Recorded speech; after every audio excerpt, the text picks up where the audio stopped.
Eu quero trazer-vos as saudações da parte da direção da ABN, Associação Batista do Norte, que nos fez chegar essa saudação à Igreja, não podendo estar presentes, mas marcaram desse modo a sua presença. Também da direção da Convenção Batista Portuguesa, que do mesmo modo também nos fez chegar a sua saudação. E em representação da direção da Convenção Batista Portuguesa, temos o pastor Abel Pego. Ele faz parte da direção, juntamente com outros irmãos. Dá-nos o prazer de poder estar connosco, ter aceito o convite. O pastor Abel Pego é um velho amigo, velho colega, e quando eu digo velho é porque os anos vão marcando, mas a nossa juventude continua aí. Nós conhecemos-nos há quase 50 anos. Fomos colegas de seminário. Eu entrei em 1976, ele já lá estava, creio que há um ano ou dois, mas fomos colegas de algumas disciplinas e temos sido colegas de ministério, já lá vão mais de 40 anos. É um prazer poder ter o pastor Abel Pego aqui, tê-lo como amigo, como companheiro de lutas, de trabalho.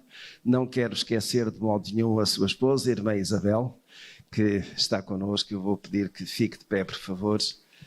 Que o Senhor te abençoe também, muito obrigado. Ela também tem tido vários cargos a nível do Departamento Feminino, da própria Convenção, e também tem sido uma líder destacada no meio batista. Pastor Abel Pego, é com muito prazer que te dou a palavra, que o Senhor te abençoe e te use tremendamente. Tá?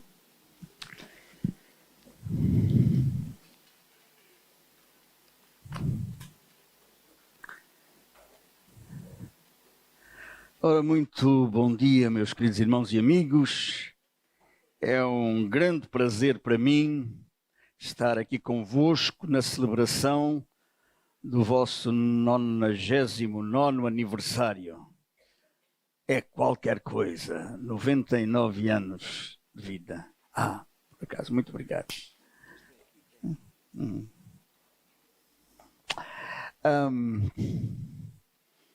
Quando eu penso em 99, recordo-me sempre de um dos velhos hinos do nosso cantor, que é assim. Eu vou cantar um solo. 99 ovelhas há, seguras no curral, mas uma ao longe se afastou do aprisco pastoral.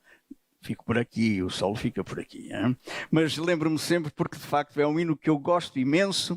E a última vez, ou uma das últimas vezes que eu ouvi cantar foi num solo pelo irmão Luís Rodrigues de Almeida. Alguém aqui ainda se recorda de Luís Rodrigues de Almeida? Exatamente. E ele cantava isto em solo. E eu nunca mais me esqueci deste nosso grande servo do Senhor, já com Deus no céu. Mas 99 anos é uma data para celebrar, nomeadamente quando se pensa que é apenas o início dos festejos que vão culminar, como disse o pastor José de Sousa, numa grande festa de centenário.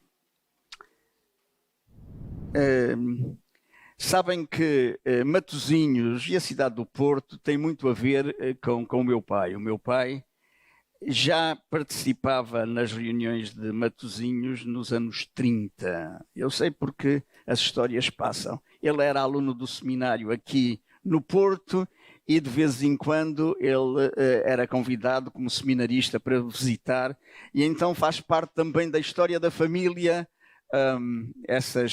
provavelmente lá por volta de 35, 36, 37. Portanto, como podem ver, há uma forte ligação da família Pego à cidade do Porto, a Matosinhos, e é interessante porque no domingo passado eu estive também convidado pela primeira Igreja Batista de Setúbal para celebrar os seus 75 anos. E é interessante que estavam lá duas membros fundadoras ainda da igreja, que tinham naquela altura 16 e 14 anos, se não me engano, e que tiveram a oportunidade de dizer que tinham andado comigo ao colo, não é? Portanto, eu já sou antigo. Quando a igreja de Setúbal faz 75 anos, em junho, já está a anunciar que eu vou fazer 75 anos uns meses depois. Não sou velho, somos velhos amigos, mas sou antigo já, sou antigo. Acontece que celebrar o aniversário é sempre um momento todo especial na vida de uma comunidade, como na vida de uma pessoa, como na vida de uma família. E eu dou graças ao Senhor porque neste lugar o Evangelho tem sido anunciado durante tantos anos e tem dado frutos.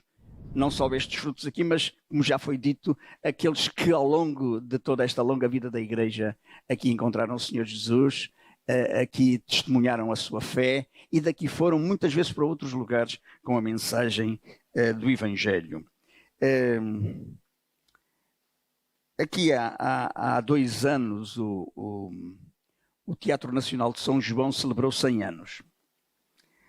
E tinha uma palavra de ordem muito interessante. Era assim: temos um enorme passado pela nossa frente. Mas como eu gostei deste slogan. Temos um enorme passado pela nossa frente. Vocês já têm uma história longa, já têm um passado para celebrar, mas não nos devemos ficar no passado, embora estejamos ancorados no passado, mas devemos pensar em termos de futuro. Portanto, não se esqueça a Igreja Batista de Matosinhos, que tem um longo passado à sua frente. Porque o nosso Deus convoca-nos do futuro, convoca-nos para avançarmos em direção ao futuro e, em última análise, em direção à pátria celestial. Portanto, meus queridos irmãos, é uma longa caminhada, é uma grande caminhada. Mobilizem-se para que haja um grande passado à vossa frente. A pergunta que se põe hoje, nestes tempos que nós vivemos, que são tempos singulares, muito diferentes do que eram há 5 anos ou até há 10 anos. Vivemos tempos muito especiais. Qual, portanto, o nosso lugar, o lugar da Igreja, enquanto cristãos, enquanto discípulos de Jesus, na sociedade em que nós nos inserimos, na sociedade complexíssima em que nós nos inserimos. E é preciso que tenhamos consciência disto. O desafio que hoje se coloca à Igreja é um desafio diferente daquele que se colocou há uns anos atrás.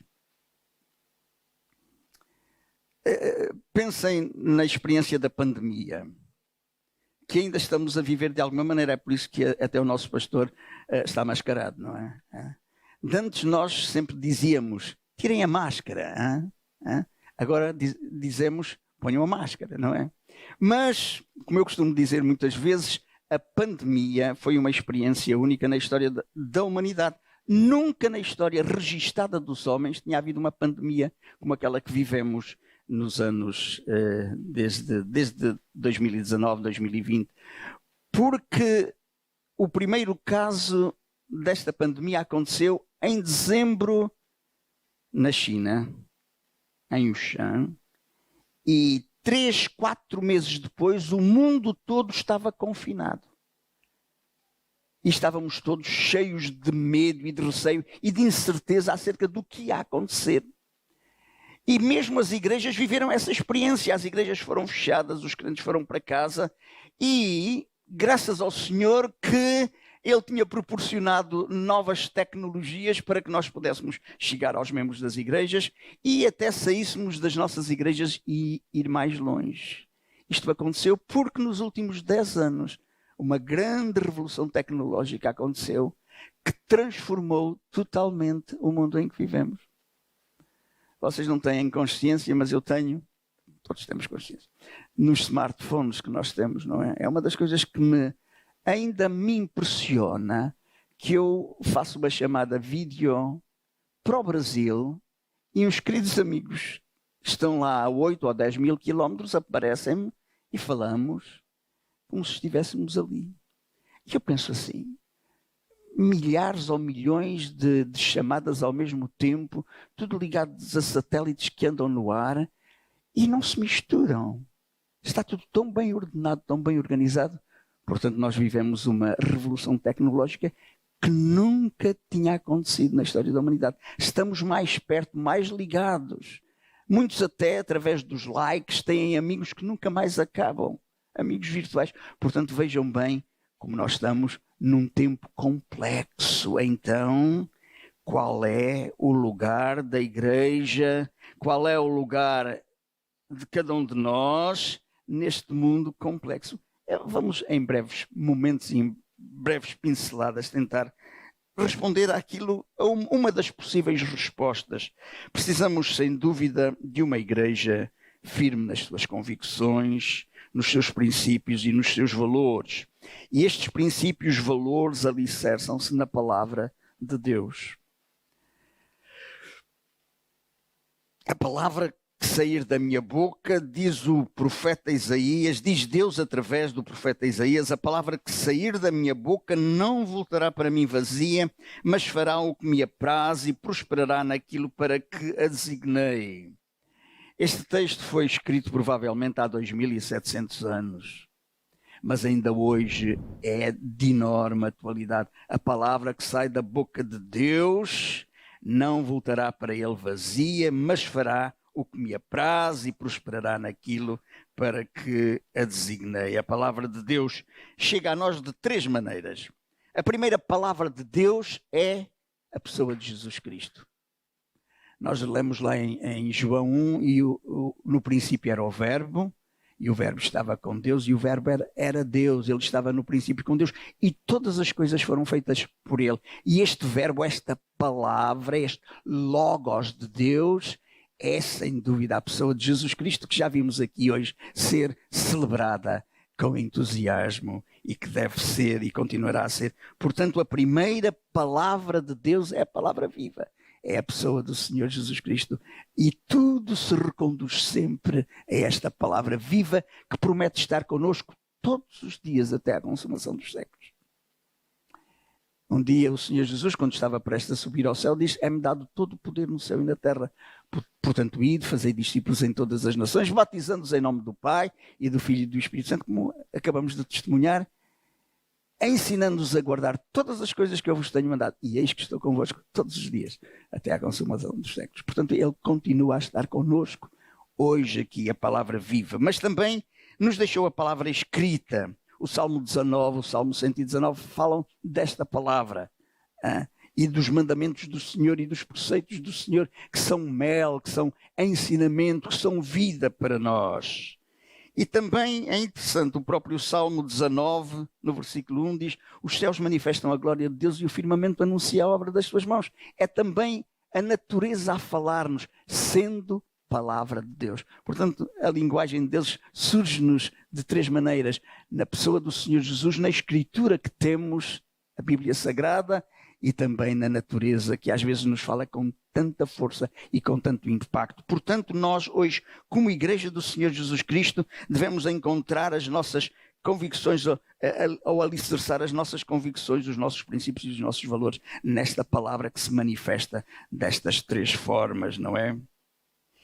E é uma palavra que nos fala no mundo, como já tive a oportunidade de dizer, em constante mudança. É uma mudança que acontece em grande velocidade.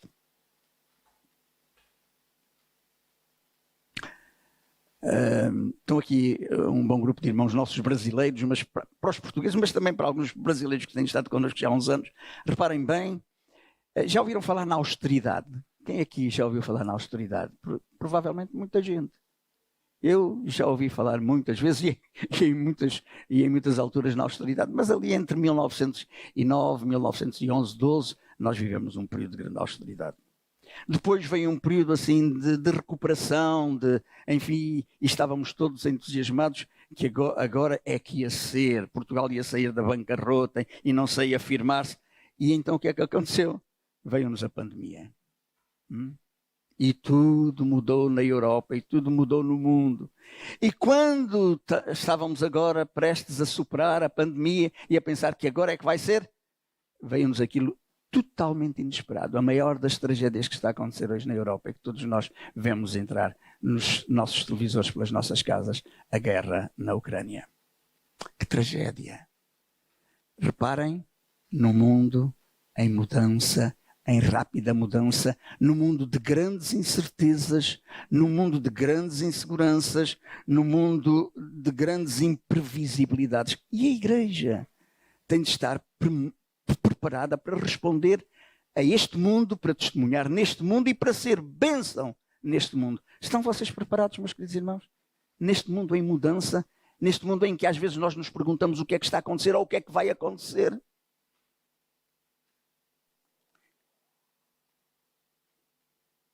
No mundo em permanente mudança, nós temos de segurar-nos naquilo que permanece. Aquilo que permanece quando tudo muda é precisamente a palavra do Senhor. E a palavra do Senhor começa-nos por dizer algo que nós lemos em Mateus 6, 31 a 34. E eu vou ler convosco este texto. Mateus este texto é o do Sermão do Monte, e o Senhor Jesus diz assim: Portanto, não vos inquieteis. Oh, como é que o Senhor Jesus pode estar a dizer isto para nós num tempo tão difícil em que nós, dada a nossa própria condição humana, nos inquietamos, nos interrogamos e tantas vezes ficamos perplexos sobre aquilo que está a acontecer, inquietos sobre aquilo que pode vir a acontecer. Mas a palavra do Senhor diz: Portanto, não vos inquieteis dizendo que comeremos, que beberemos ou com que nos vestiremos, porque os gentios é que procuram todas estas coisas, mas o vosso Pai Celeste sabe que necessitais de todas elas. Buscai primeiro o reino de Deus e a sua justiça, e todas estas coisas vos serão acrescentadas. Portanto, não vos inquieteis com o dia de amanhã, pois o amanhã trará os seus próprios cuidados, basta a cada dia o seu próprio mal. Que texto! Não vos inquieteis. Mas nós, se formos mais adiante, já o apóstolo Paulo também dizia qualquer coisa semelhante em Filipenses no capítulo 4. Ele diz assim, versículo 6, não andeis ansiosos de coisa alguma. Em tudo, porém, sejam conhecidas diante de Deus as vossas petições, pela oração e pela súplica, com ações de graças. E a paz de Deus, que excede todo o entendimento, guardará o vosso coração e a vossa mente em Cristo Jesus. Sabem, meus irmãos, este texto tem sido extremamente importante para mim, nomeadamente quando nós passamos por situações muito difíceis e muito exigentes na nossa vida, que têm a ver com questões de saúde e outras, e nos perguntamos como é que nós não andamos ansiosos. A oração é aquele instrumento que Deus põe à nossa disposição para que, através das nossas petições, oração, súplica, com ação de graças, nós possamos alcançar a paz que excede todo o entendimento. E olha, meus irmãos, eu tenho sentido às vezes em momentos difíceis da nossa vida, quando tudo parece ruir ou quando tudo parece tão incerto, esta paz que excede todo o entendimento. E muito decorre da forma como nós nos relacionamos com Deus através da oração.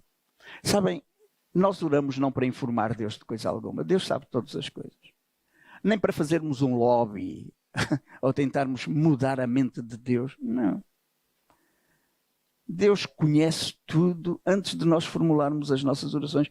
Mas o que acontece é que através da oração Deus nos muda. Deus nos muda. Às vezes as circunstâncias não mudam, mas a nossa abordagem, a nossa aproximação às circunstâncias é diferente. E é diferente porque a oração que nos coloca perto de Deus nos muda e muda o nosso entendimento. E então podemos dizer, como o apóstolo Paulo, que aliás estava na prisão quando escreve esta carta, diz: e a paz de Deus, que excede todo o entendimento, vos dará paz. A paz de Deus que excede todo o entendimento. Portanto, vivemos este tempo tão especial, meus queridos irmãos, e eu gostaria de que nunca nos esquecemos que Deus continua a ter, nas circunstâncias mais difíceis, o mundo nas suas mãos. E continua a ter a ti e a mim nas suas mãos, e continua a ter até o pequeno bebé, como diz aquele espiritual negro. He's got the whole world in his hands. Ele tem o mundo todo nas suas mãos. A ti e a mim nas suas mãos.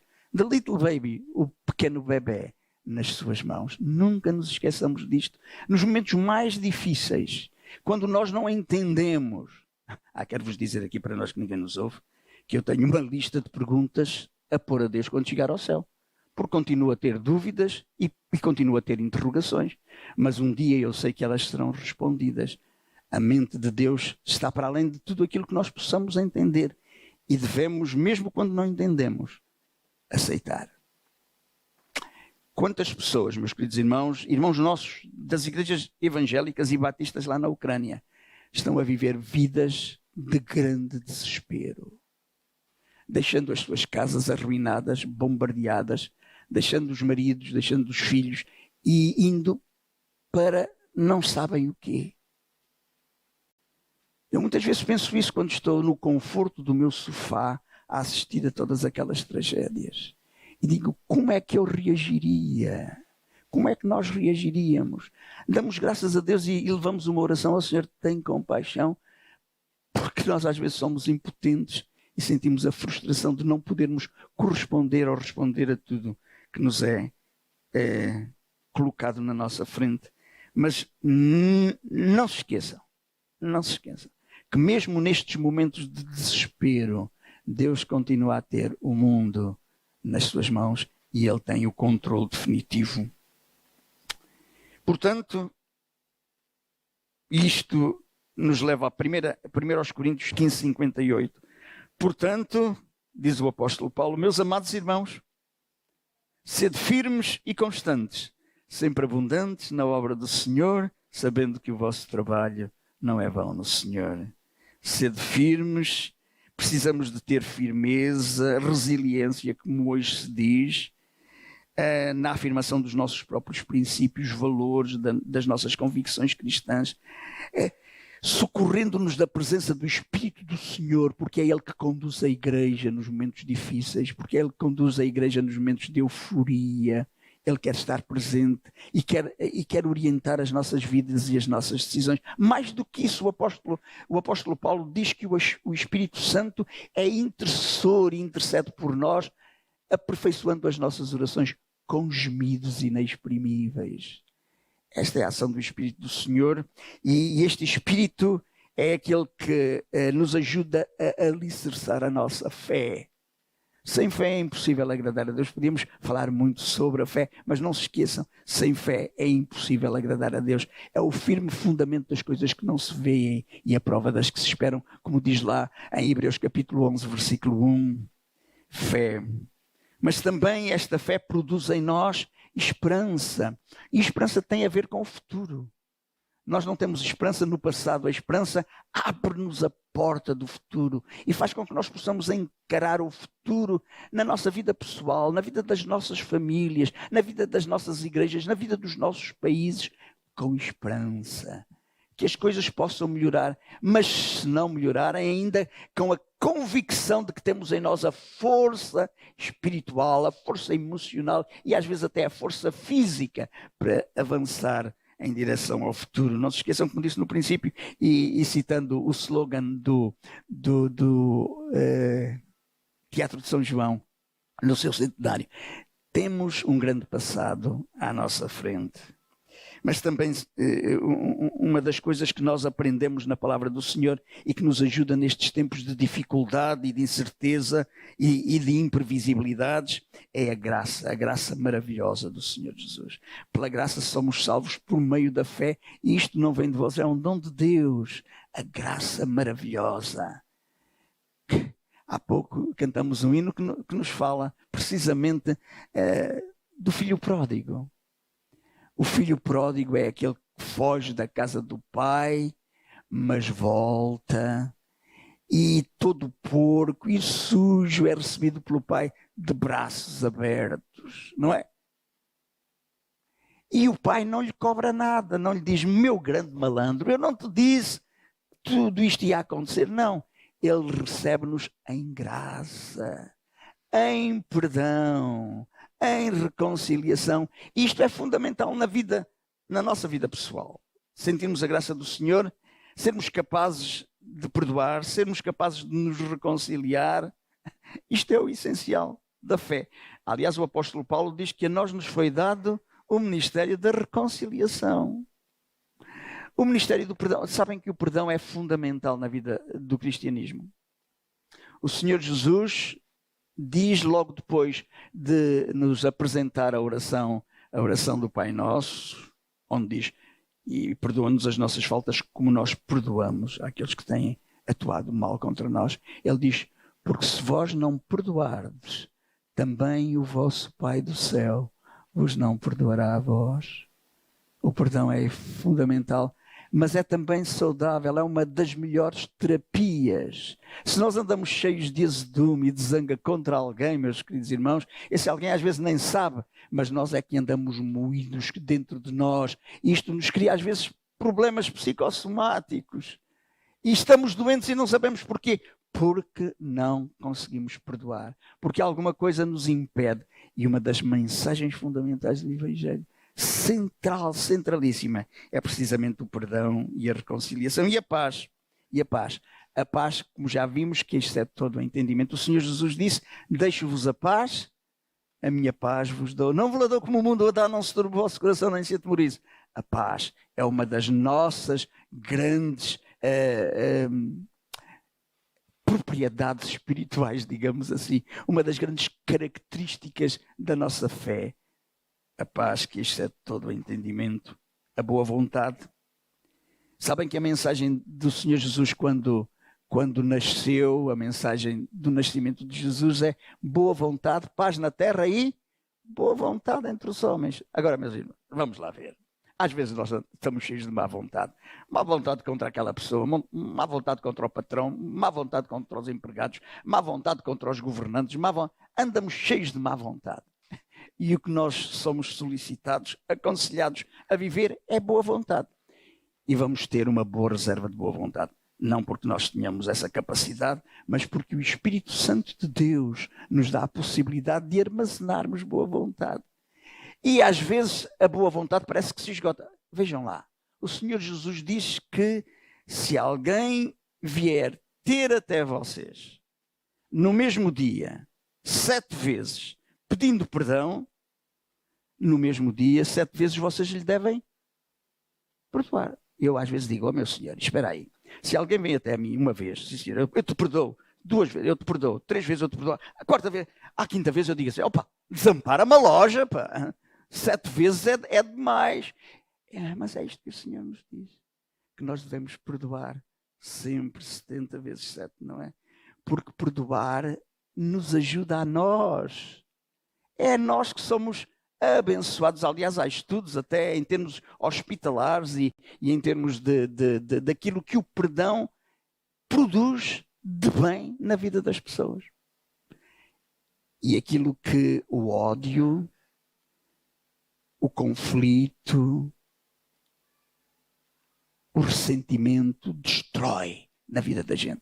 Portanto, neste mundo em mudança, em que temos de procurar aquilo que permanece quando tudo muda, e vamos à palavra do Senhor, que nos fala em Jesus, que nos fala através da Escritura, que nos fala através da natureza, nós vemos esta mensagem que é de boa vontade e que é também de alegria. A alegria do Senhor, já dizia Neemias, é a nossa força, não é? Portanto, meus queridos irmãos, sede firmes e também constantes. Não devemos ser como aqueles que com o vento mudam de direção. Sede firmes e constantes, devemos ser persistentes, tenazes, disciplinados na forma como nós aceitamos a palavra do Senhor e a procuramos viver na nossa vida. Nós precisamos de ser persistentes no confronto com as nossas próprias fraquezas e fragilidades, com os nossos próprios pecados, porque nós somos pecadores. Todos pecaram e destituídos estão da glória de Deus. E continuamos a pecar. É por isso que necessitamos do perdão do Senhor todos os dias. É por isso que devemos chegar à noite, fazermos uma avaliação do nosso dia e dizermos: meu Senhor, falhei aqui, me perdoa. E devemos adormecer com a consciência de que esta oração, quando é sincera, é respondida. E se por acaso durante a noite o Senhor nos chamar, nós vamos para a glória eterna. Meus queridos irmãos, precisamos de lutar para que o mundo não nos imponha a sua agenda. nós vivemos hoje com base nas agendas dos outros. Para aqueles que gostam de futebol, e quase todos nós gostamos um bocadinho de futebol, aquilo que nós lemos sobre futebol, aquilo que é a agenda do futebol e tudo mais é muito importante. Estão aqui alguns do Porto, que gostam muito do Futebol Clube do Porto, e é meu amigo. Outros lá do Brasil, do Flamengo, do Corinthians, não sei o que mais, muitos futebols. Mas, algumas vezes, nós somos apanhados por esta agenda, ou pelas agendas políticas, ou pelas agendas sociais. E onde é que está a nossa agenda? Qual é, mais hoje então, estamos às vezes condicionados pelas agendas do Facebook. Vocês já ouviram falar no Facebook? Têm uma conta no Facebook? Eu penso que aqui pouca gente terá uma conta no Facebook. Mas nós somos dominados hoje por agendas que nos são impostas e por interesses que nos são impostos e que não têm nada a ver, às vezes, com a nossa fé, nem com aquilo que o Senhor quer para nós. O Senhor Jesus, palavra viva, diz-nos: não se esqueçam, sem mim nada podeis fazer. Portanto, se esta igreja quer continuar, ser firmes e constantes, precisamos de ir e ouvir a palavra do Senhor que diz: sem mim nada podeis fazer. Mas também devemos ouvir a palavra do apóstolo Paulo, que tinha consciência de que sem o Senhor nada podia fazer.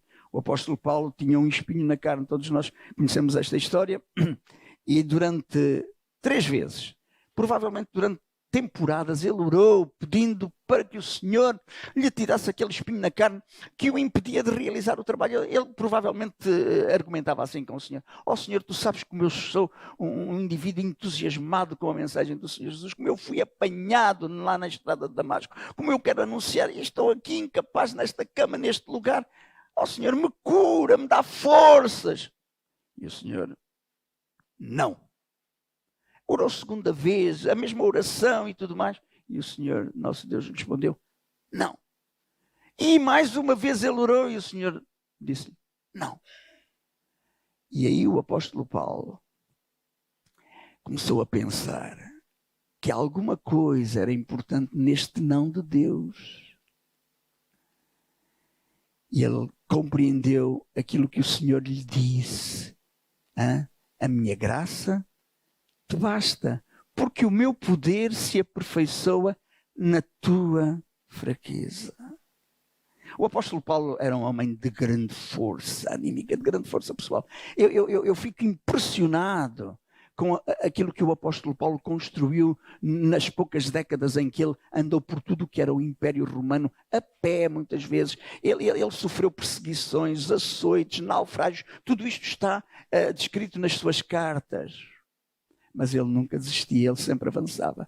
Porque tinha força? Não. Porque tinha saúde? Não. Porque a minha graça te basta. Porque o meu poder se aperfeiçoa na tua fraqueza. E sabem o que o apóstolo Paulo respondeu então? Quando estou fraco, então é que sou forte. Portanto, nunca pensemos que somos fracos ou que não temos capacidade. Quando nos dispomos a depender do Senhor, então podemos dizer com o apóstolo Paulo: quando estou fraco, então é que sou forte, não é? Portanto, sede firmes e constantes, como o apóstolo Paulo foi, em todas as circunstâncias. Posso todas as coisas naquele que me fortalece, como eu gosto deste texto. Quando eu estou mesmo fraco, com pouca vontade de fazer coisas, eu digo assim: Belpego, não te esqueças daquilo que o apóstolo Paulo, que passou muito pior do que tu, disse: posso todas as coisas naquele que me dá força ou me fortalece. E sempre abundantes na obra do Senhor, devemos ser produtivos. Nós precisamos de dar fruto do nosso relacionamento com o Senhor, da nossa fé. Como cristãos, nós estamos aqui para trabalhar, não apenas para ler ou para falar, mas para viver o Evangelho do Senhor Jesus Cristo. Sempre abundantes na obra do Senhor. O Senhor Jesus disse: eu vim para que tenham vida e a tenham com abundância. João 10:10, nunca se esqueçam. E esta abundância não é a abundância de bens materiais, é uma abundância espiritual, uma abundância emocional, uma abundância que tem a ver com a nossa força anímica, com controlada, condicionada e determinada pelo poder do Espírito Santo em nós. E assim nós avançamos. E assim ninguém nos vai parar. Meus queridos irmãos, são horas de terminar. Já tivemos muita coisa belíssima neste tempo, mas regresso ao início. Qual o nosso lugar? Qual a nossa ação enquanto cristãos neste nosso mundo em permanente mudança? Não se esqueçam, agarremos-nos àquilo que é permanente quando tudo muda. A palavra do Senhor tem-se afirmado ao longo de mais de 2000 anos. Não se esqueçam. Partiu lá daquele grupinho de 12 homens, 12 apóstolos, com alguns mais discípulos, poucas centenas, e o Senhor Jesus disse, lá naquele canto do Império Romano, no extremo oriente, no que diz respeito à sede de Roma. E o Senhor Jesus disse-lhes,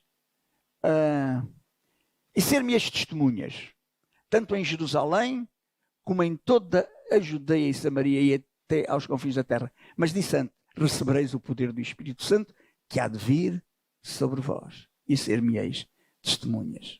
E sabem uma coisa? Aqueles homens e mulheres que nunca tinham saído daquela terra, que não tinham aviões, nem e-mails, nem nada. Estamos a falar há 2000 e tal anos atrás. Começaram a obedecer.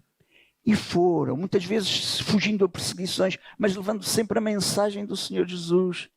E no ano 100, de acordo com alguns estudos, provavelmente os cristãos já eram no Império Romano, que começava aqui no Atlântico e terminava no rio Eufrates, lá perto do que é hoje o Irão e o Iraque. Eles já eram cerca de 100.000. E 300 anos depois, no meio de perseguições, discriminações, lançados às feras, queimados vivos, tudo isso os cristãos viveram. Ao ponto de um dos pais da igreja dizer que o sangue dos mártires é semente do cristianismo. Ninguém os parava. Porquê? Pela sua força, pela sua riqueza. Nada disso. No poder do Espírito Santo de Deus. Impérios têm passado, ideologias têm mobilizado o mundo. No século XX, grandes ideologias, grandes movimentos, grandes guerras, enormes narrativas, tudo isso desapareceu. Eu ainda me recordo, meus queridos irmãos, aqui, alguns ainda se recordam do que era o PREC. Quem é que ainda se recorda do PREC? 1, 2, 3, bem, já não muitos se recordam. Era o processo revolucionário em curso. 1975, o verão quente. Muitos ainda não tinham nascido, mas para aqueles de nós que vivemos aquela experiência. E então eu às vezes discutia com marxistas e tudo mais, eles olhavam para mim, tu um cristão, tu pertences ao caixote de lixo da história. Era para aí que nos queriam mandar. E eu dizia assim, olha que ao longo dos séculos, muitos disseram que nós pertencíamos ao caixote de lixo da história. E o cristianismo enterrou-os a todos.